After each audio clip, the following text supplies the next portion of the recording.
My name is Inez Burns-Nixon. I am a CAC member for our MAPI and a community advocate for the North Marketview Heights area.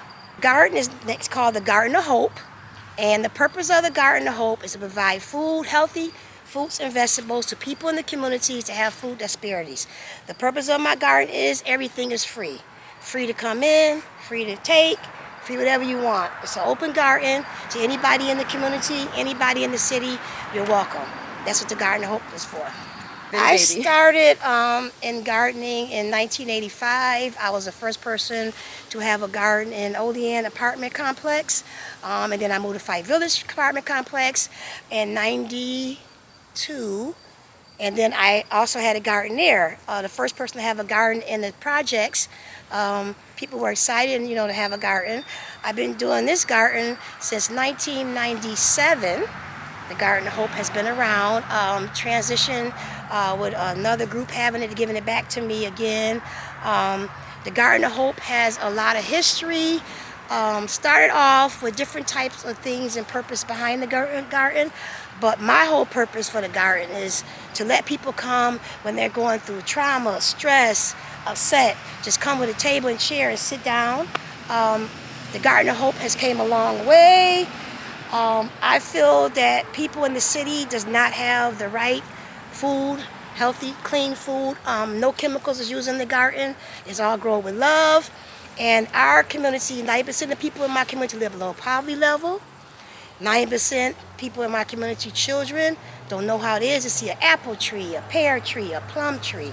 So I'm exposing them to all the things that God has provided to us to live off. I want to teach the people in the community how to live off the land.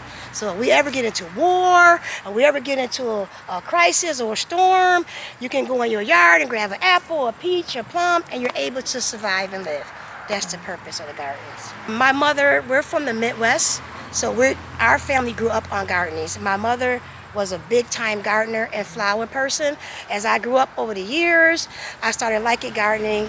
I volunteered in a lot of gardens first to learn about it. And then I decided, you know what? When they tore this house down here, this was the perfect lot to put a garden on. It's 5,000 square feet, which is pretty big. And I'm excited about what's going to take place in 2025. Hopefully teaching more people to start new gardens. I want to get a garden number 2. The garden number 2 will be a garden just for people to come and relax, more than just vegetables, probably just mostly flowers. Somebody that's going through stress, had death in the family, murder victims. I want a memorial garden. That's my next garden will be, because when the city of Rochester, you're only allowed to put memorials up for 14 days.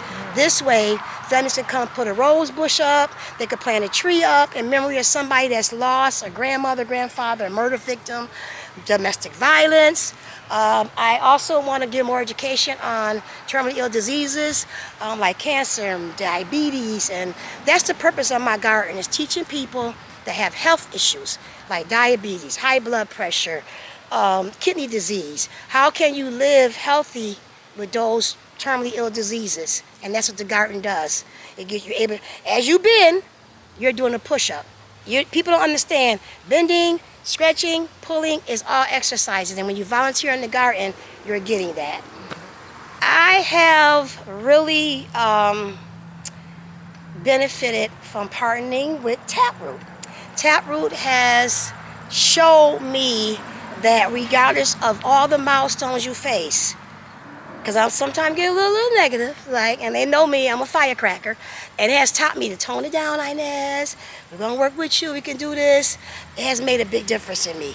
It has supplied me with things financially, mentally, physically, and also this year was the first year I got the Summer Opportunities Employment Program.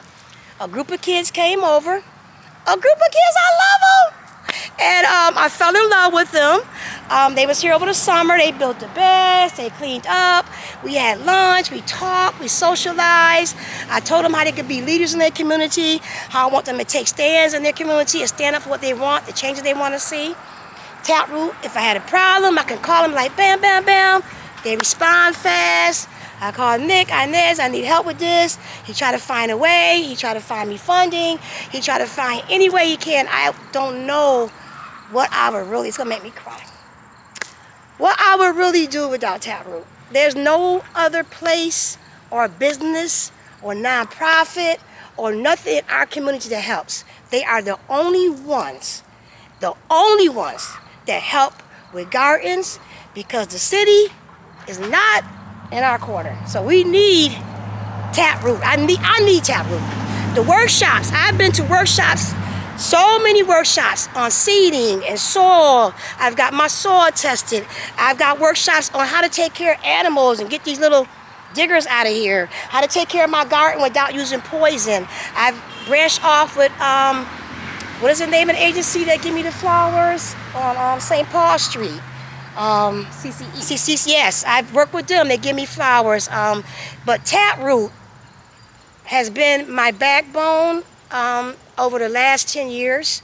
I've been with Taproot for maybe more than that, for a very, very long time.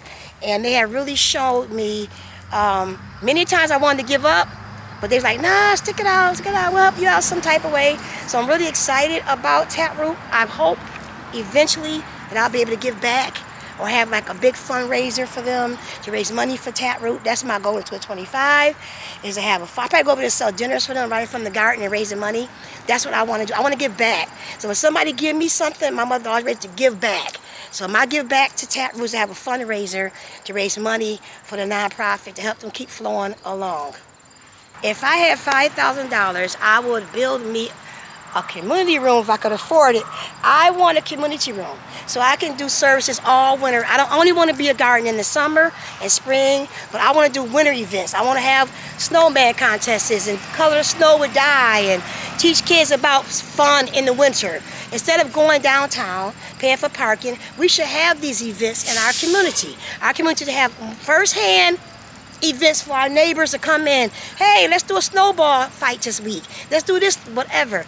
I really would take the $5,000, reinvest it back into my community with events. I want to do events. In 2025, I want to have a cookout. I want to have a mental health, Thursday night mental health classes in here.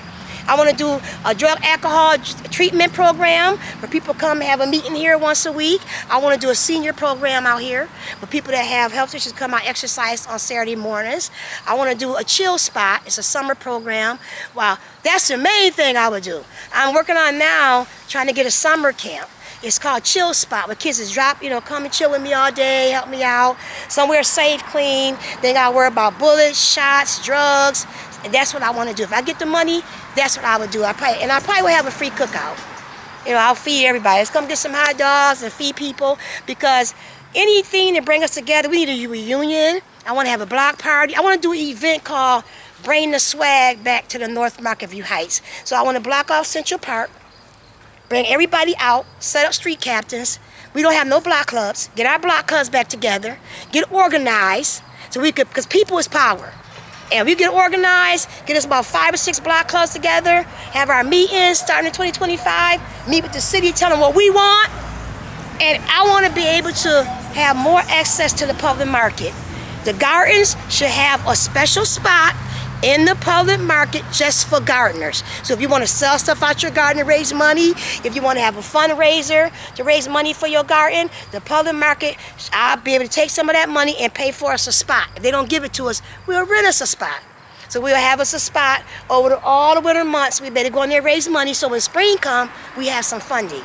And that's one of the hardships is funding. So the $5,000 will be a miracle for the Garden of Hope. I could take that $5,000 and maybe build a kingdom if they give it to me. So that would be, that's the struggle. The struggle is the financial part of gardens. If we got a grant for $5,000, I probably would get me a party tent and put out, they say we could put a tent out. I probably get a party tent and turn it like a little shelter job to get me a building. So my goal is to have programs in here. I would take that $5,000 and give it back. Right back.